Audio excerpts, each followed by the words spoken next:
आज तक वो शांति प्राप्त नहीं हुई, तो उसने दान करना शुरू कर दिया। गरीबों और अतिथियों को अधिकार के अनुसार बांट दिया। रानी ने भी ब्राह्मणों और मंत्रियों से कहा कि राजा को तुम ही उपदेश दिया करो कि ये भोग मिथ्या है, इनमें कुछ नहीं, आत्म सुख बड़ा ही सुख है। अब रानी भी लगाई रखी थी पीछे ब्राह्मणों को, जिनके पाने से जन्म मरण से मुक्ति होती है। इसी प्रकार राजा ब्राह्मणों से सुने और अपने मन में भी वैराग्य उपजाता था। इस कारण विचारे कि मैं इस संसार दुख से रहित हो जाऊं। यह संसार बड़ा दुख रूप है और इसमें सदा जन्म मरण ही है।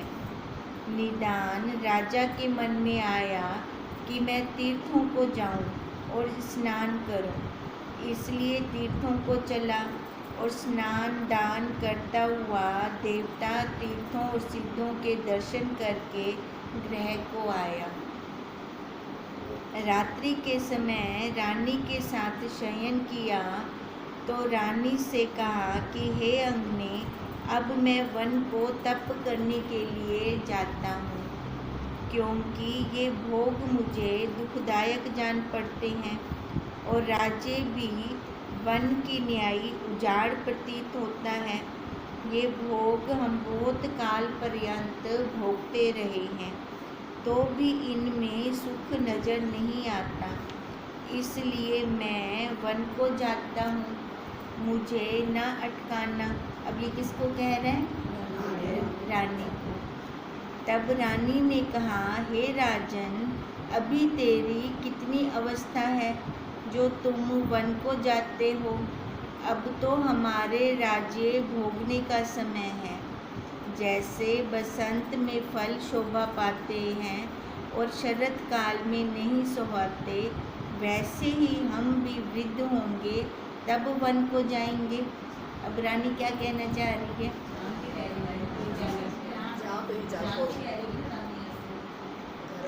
अभी नहीं, अभी जो चल रहा है ना, अभी रानी उसको ये कह रही है कि जब बूढ़े होंगे ना, हाँ, फिर चलेंगे वन को, भी अभी हमारी जाने की अवस्था नहीं है, अभी तो राज्य का भोग भोगे। वैसे ही जब हमारे केश श्वेत होंगे तब शोभा पावेंगे, अभी तो राज्य करो। हे राम, इस प्रकार रानी ने कहा, पर राजा का चित्त वैराग्य ही में रहा और वह रानी का कहना चित्त में ना लाया। यानी उसने सुन तो लिया, रानी ने जो कहा ऊपर ऊपर से सुना, पर अंदर बात ना गई उसके। अब उसको अति वैराग्य हुआ पड़ा है। जैसे चंद्रमा बिना कमल में शांति नहीं पाती, वैसे ही ज्ञान बिना राजा को शांति ना हुई। परंतु वैराग्य करके फिर कहने लगा, हे रानी, अब मुझे ना रोक, अब राज्य मुझको फीका लगता है, इसलिए मैं वन को जाता हूँ, यहाँ नहीं ठहर सकता।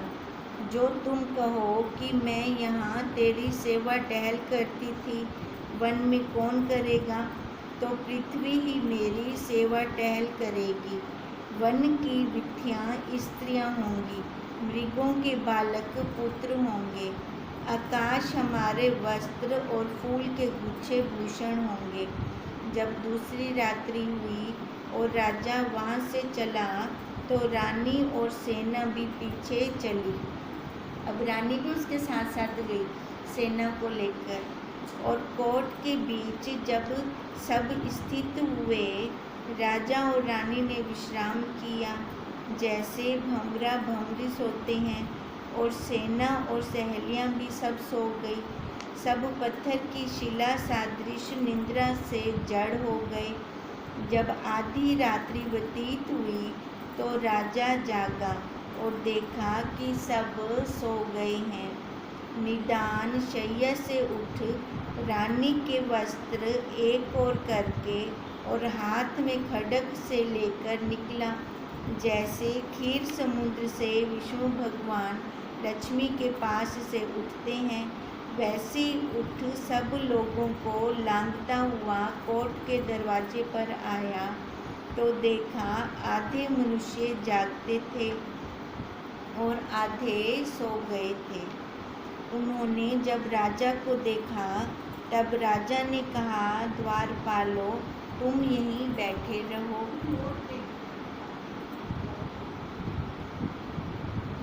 जंगल के बीच में ना जब बहुत एक उस टाइम तंबू नहीं होते थे, पेड़ होते थे बड़े बड़े जिनके अंदर जगह होती थी आराम करने की, जिनके अंदर हम बिस्तर लगा सकते थे। आजकल तो वन रहे नहीं, उस टाइम वन होते थे, तो वो फिर ऐसे ही वो बांध देते थे अपना सोने के लिए। अब वही कह रही हैं कि अब राजा ने द्वारपालों को रोक दिया, राजा खुद चला गया। उन्होंने जब राजा को देखा तब राजा ने कहा, द्वारपालों, तुम यहीं बैठे रहो, मैं अकेला ही वीर यात्रा को जाता हूँ। इतना कह राजा बड़े वेग से चला गया और बाहर निकलकर कहा, हे राजलक्ष्मी, तुमको प्रणाम है। अब मैं वन को चला, फिर एक वन में पहुंचा जहाँ सिंह, सर्प और भयानक जीव थे।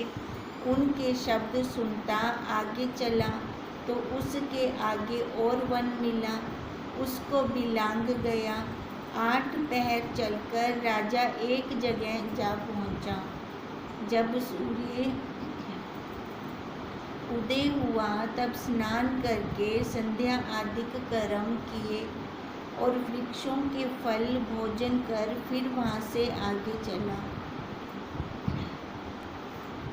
इस डर से कि कोई कहीं पीछे से आकर मुझे ना रोके। बड़े वेग से चला, बड़े बड़े पहाड़, नदियाँ और वन लांघ कर बाहर दिन पश्चात मंदराचल पर्वत के निकट जा पहुँचा। एक वन में जाकर ठहरा और स्नान करके कुछ भोजन किया। मेघ और छाया से रक्षा के निमित्त उसने वहाँ एक झोंपड़ी बना ली और पात्र बनाकर उसमें फूल और फल रखे। जब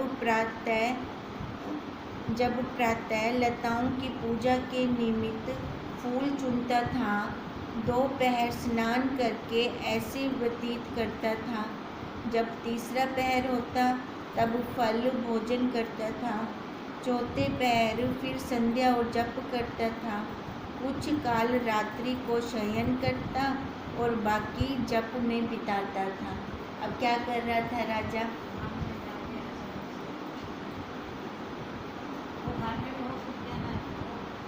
हाँ, जप में उसको लग रहा था कि जप से मेरे को शांति आ जाएगी, है ना। ज़्यादा समय अब जप में बिताने लगा,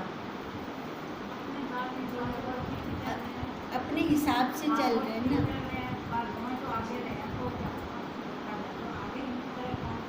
अब देखो, अब जैसे चौथे पैर फिर संध्या और जप करता, कुछ काल रात्रि को शयन करता और बाकी जप में बिताता था। इसी प्रकार काल को व्यतीत करता था। अपनी दिनचर्या उसकी यही थी। हे राम, राजा की तो यह अवस्था हुई। अब राजा की अवस्था बता दी। कहते हैं अब रानी की अवस्था सुनो। अब रानी ने तो देखा, भी वो छोड़ के चला गया। रात को सोए तो इकट्ठे, पर सुबह उसको रानी को तो मिला नहीं। अब कहते हैं रानी की अवस्था सुनो। जब अर्धरात्रि के पीछे रानी जगी तो क्या देखती है कि राजा वहाँ नहीं है और शैया खाली पड़ी है। रानी ने सहेलियों को जगाकर कहा, बड़े कष्ट की बात है कि राजा वन को निकल गए, वह बड़े भयानक वन में जाएंगे। ऐसे कहकर मन में विचार किया कि राजा को देखना चाहिए। इसलिए योग में स्थित होकर आकाश को उड़ी और आकाश की तरह देह को अंतर ध्यान किया। अब वो तो जानती थी सारा कुछ, योग वाली क्रिया भी जानती थी। अब राजा को देखने के लिए निकली है वो। जैसे योगेश्वरी भवानी उड़ती है वैसे ही उड़ी और आकाश में स्थित होकर देखा कि राजा चला जा रहा है। रानी के मन में आया कि इसका मार्ग रोकूं, पर एक क्षण मात्र स्थित होकर भविष्य को विचारने लगी, यानी आगे को देखने को लगी वो, कि राजा का और मेरा संयोग नियति ने कैसे रचा है। अब भविष्य को देख रही है वो। विचार करके देखा कि राजा का और मेरा मिलाप होने में अभी बहुत काल बाकी है। अवश्य मिलाप होगा और मेरे उपदेश से राजा जागेगा, परंतु वह सब बहुत काल उपरांत होगा। इसको बहुत टाइम है अभी उसके कषाय होते हैं मन के दोष परिपक्व नहीं हुए, इससे उसका मार्ग नहीं रोकना चाहिए। निदान रानी फिर अपने घर आई और शैया पर शयन कर बड़ी प्रसन्नता को प्राप्त हुई।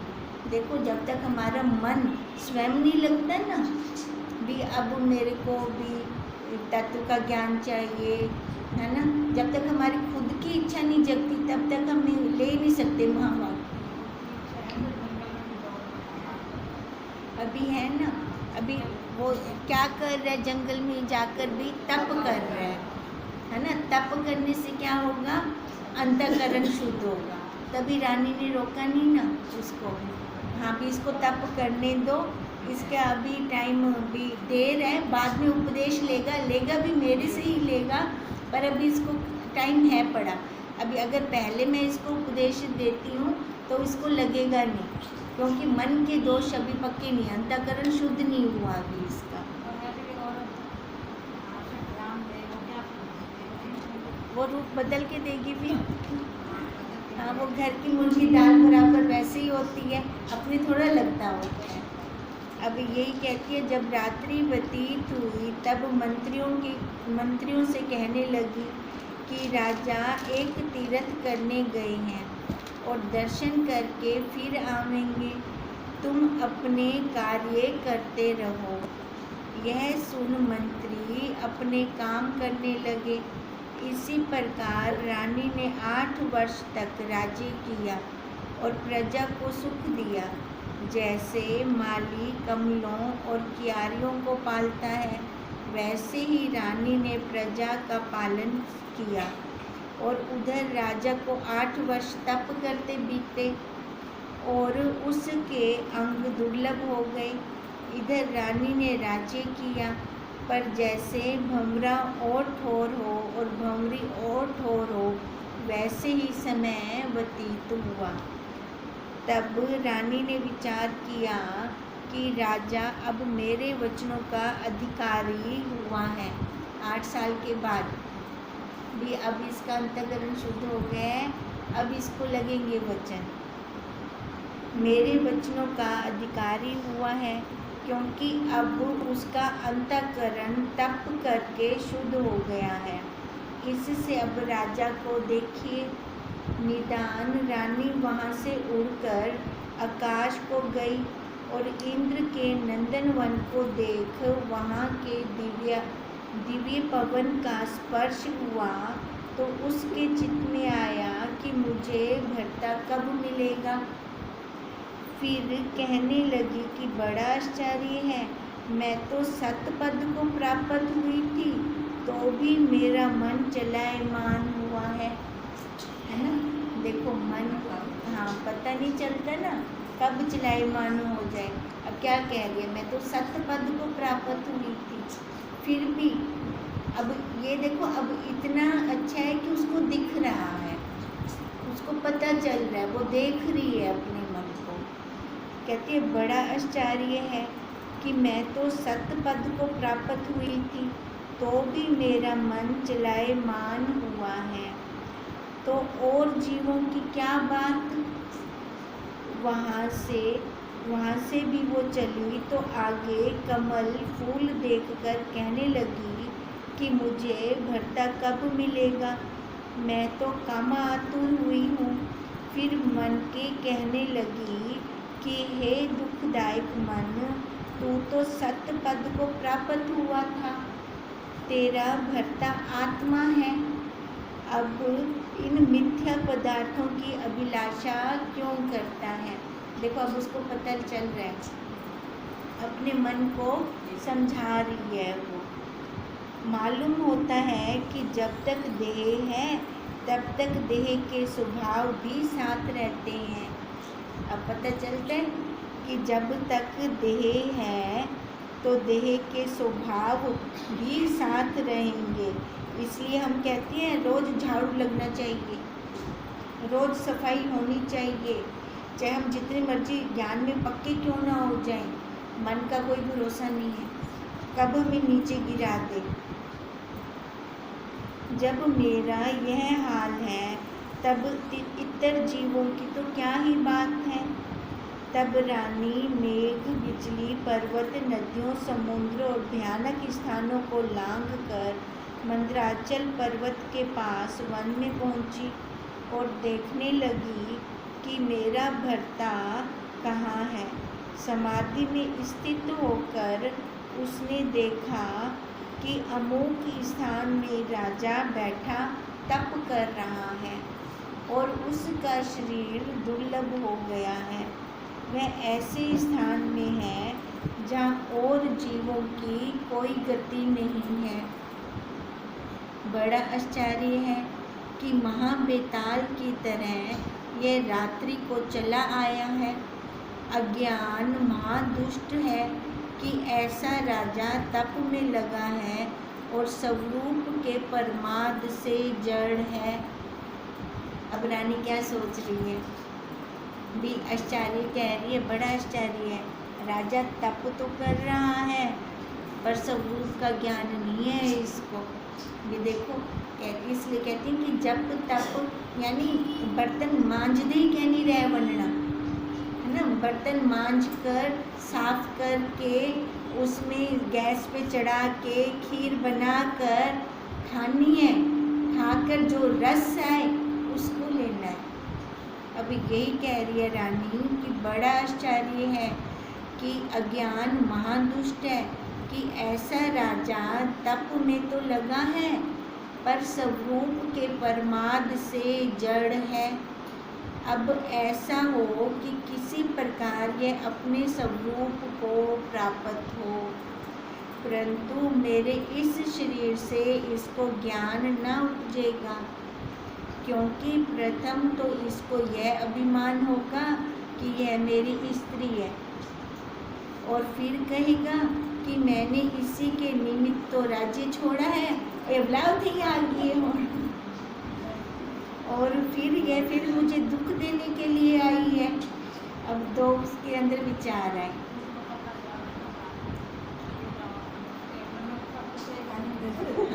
वही बात है ना। अब वो आ रहा है भी, पहले उसको लग रहा है कि ये देखेगा मेरी स्त्री है, स्त्री का शरीर दिखेगा।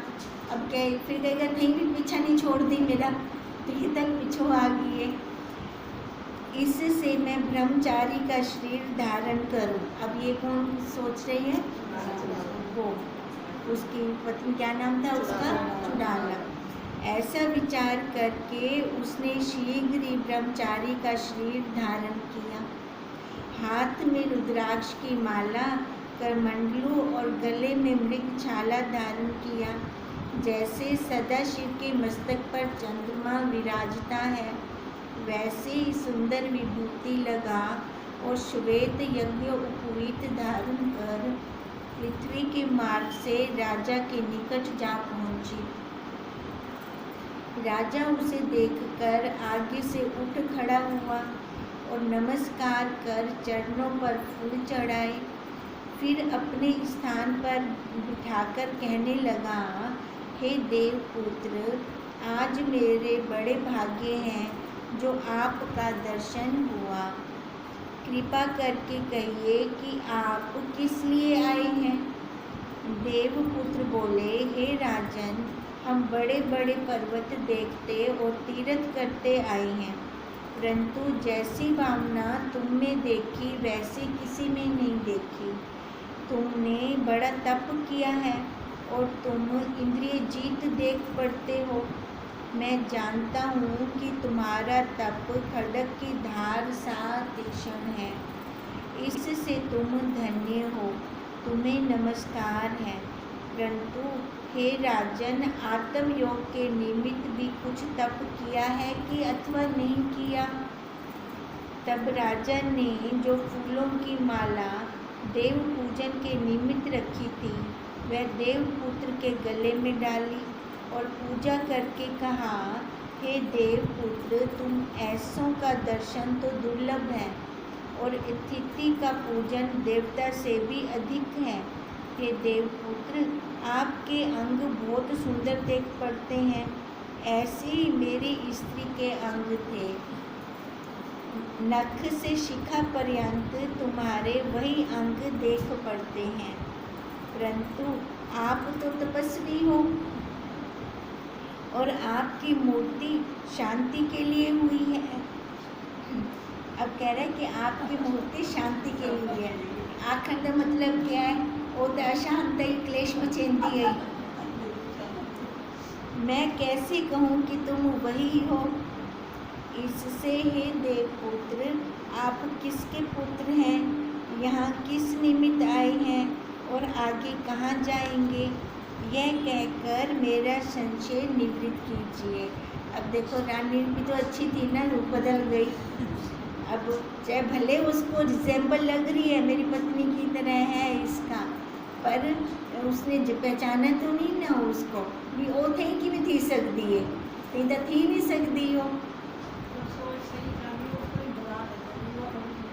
हो ही नहीं सकती लगती। हाँ, पर बाकी ज़्यादा क्या नहीं पहचाने हो।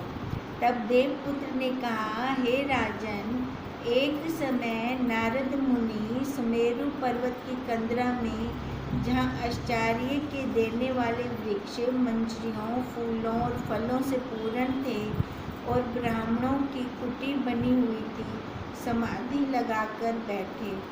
वहाँ गंगा का प्रवाह बहता था और सिद्धों के सिवा और जीवों की गति ना थी। इससे नारद मुनि वहाँ कुछ काल समाधि में स्थित रहे। जब समाधि खुली तब उन्होंने आभूषणों का शब्द सुना और मन में महा आश्चर्य माना कि यहाँ तो कोई नहीं आ सकता, यह आभूषणों का शब्द कहाँ से आया। अब आंखें बंद है, मतलब चेतना में आ गए तो उनको आंखें बंद में क्या आभूषण के शब्द सुनाई दे रहा है, और तो मन में क्या सोच रही हैं कि यहाँ पे तो कोई आ ही नहीं सकता, तो ये आभूषणों का शब्द कहाँ से आया। तब उठकर देखने लगे कि गंगा के प्रवाह में उर्वशी आदि महासुंदरी अप्सराएं वस्त्रों को उतारे हुए स्नान कर रही हैं। जब उनको नारद जी ने देखा तो उनका विवेक जाता रहा और वीर्य निकलकर उनके पास जो एक सुंदर बेल थी उसके पत्ते पे स्थित हुआ। इतना सुनकर शिखर ध्वज ने कहा, हे देवपुत्र, ऐसे ब्रह्मवेत्ता और सर्वज्ञ मननशील योगी नारद मुनि का वीर्य किस निमित्त गिरा? भी तप तो किया हुआ था, तो फिर वो क्या अपने आप को सांभ नहीं सके? देवपुत्र ने कहा, हे राजन, जब तक शरीर है तब तक अज्ञानी और ज्ञानी के शरीरों का स्वभाव निवृत्त नहीं होता। कहने का क्या मतलब है कि जब तक ये शरीर है ना, चाहे वो ज्ञानी का है चाहे अज्ञानी का है, जो शरीर के स्वभाव है ना वो साथ में रहेंगे। हम ये नहीं कह सकते कि जो ज्ञानी हो गया तो उसके अंदर कुछ नहीं आता होगा, कोई विकार नहीं आता होगा, हम ये नहीं कह सकते, क्यों मटीरियल तो वो है ना शरीर का। पर होता क्या है कि वो विचार करते हैं, विचार से हर बात को अच्छी होती है जो उसको ले लेते हैं, जो अच्छी नहीं होती उसको ले कर देते हैं। अभी सुनो तो सही, अभी आगे थोड़ी गई है। अभी पता नहीं, ये मैंने आगे पढ़ा नहीं है, पहली बार पढ़ रही हूँ आपके साथ। अब देखो, अब वो क्या कह रही है। अब राजा ने तो क्वेश्चन कर दिया। क्या क्वेश्चन किया राजा ने कि वो नारद जी थे, तप किए हुए थे, फिर भी उनका वीर्य क्यों निकला बाहर। अब रानी क्या कह रही है कि तब तक ज्ञानी और अज्ञानी, जब तक ये शरीर है ना, तब तक अज्ञानी और ज्ञानी के शरीरों का स्वभाव वही एक ही रहता है। स्वभाव नहीं जाता शरीरों का, निवृत्त नहीं होता, परंतु एक भेद है। ज्ञानवान को यदि दुख प्राप्त होता है तो वह दुख नहीं मानता, और यदि सुख प्राप्त होता है तो सुख को भी नहीं मानता, और उससे वो हर्षित नहीं होता। और अज्ञानी को यदि दुख सुख प्राप्त होते हैं तो वो हर्ष शोक को प्राप्त होते हैं। जैसे श्वेत वस्त्र पर केसर का रंग शीघ्र चढ़ जाता है, सफ़ेद कपड़े पे रंग जल्दी चढ़ जाता है ना, वैसे ही अज्ञानी को दुख सुख का रंग शीघ्र ही चढ़ जाता है। और जैसे मोम के वस्त्रों को जल का स्पर्श नहीं होता, वैसे ज्ञानवान को दुख सुख का स्पर्श नहीं होता। पानी फिसल जाता है, मोम के ऊपर ठहरता तो नहीं है। अब कहते हैं आते तो हैं ज्ञानी के ऊपर भी, जो उसकी परिस्थितियाँ हैं आती हैं, पर वो वहाँ पर रुकता नहीं है। उनको अपने से अलग होकर वो देखने वाला बन जाता है। जिसके अंतःकरण रूपी वस्त्र को ज्ञान रूपी मोम नहीं चढ़ा, उसको दुख सुख सब स्पर्श होता है। दुख की और सुख की नाड़ी भिन्न भिन्न है। जब सुख की नाड़ी में जीव स्थित होता है तब कोई दुख नहीं देखता, और जब दुख की नाड़ी में जीव स्थित होता है तो तब कोई सुख नहीं देखता। कहने का क्या मतलब है, जब दुख की वृत्ति चल रही होती है ना, तो सामने सारा कुछ अच्छा हो, एसी के नीचे बैठे हो, गद्दे के ऊपर आराम कर रही हो, पर मन की वृत्ति कहाँ पड़ी है दुख में, तो उसको वो अनुभव नहीं होगा, सुख वाला आनंद नहीं आएगा। चाहे 56 भोग भी खा रहा हूँ ना, तो भी उसको आनंद नहीं आएगा। और जब हमारी वृत्ति सुख में होती है, अपने आनंद में होती है, तो दुख ही नहीं लगता। चाहे झोंपड़ी में ही क्यों ना हो, नीचे चटाई बिछा कर ही क्यों ना सो रहा हो, तो दुख की अनुभूति ही नहीं होती।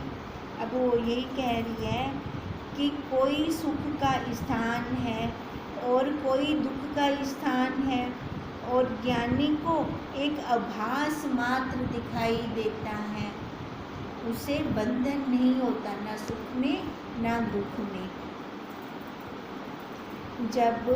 जब तक अज्ञान का संबंध है तब तक दुख निवृत्त नहीं होता।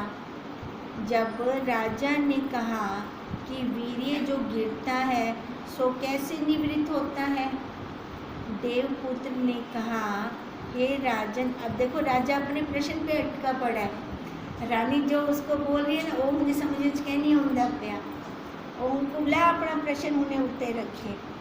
फिर देवपुत्र ने कहा, हे राजन, जब चित्त वासना से शोभ को प्राप्त होता है तब नाड़ियों में शोभ होता है और वे अपने स्थानों को त्यागने लगती हैं। उसी अवस्था में वीर्य वाली नाड़ी से भी स्वाभाविक ही वीर्य नीचे को चला जाता है। फिर राजा ने पूछा, हे देवपुत्र, स्वाभाविक किसे कहते हैं?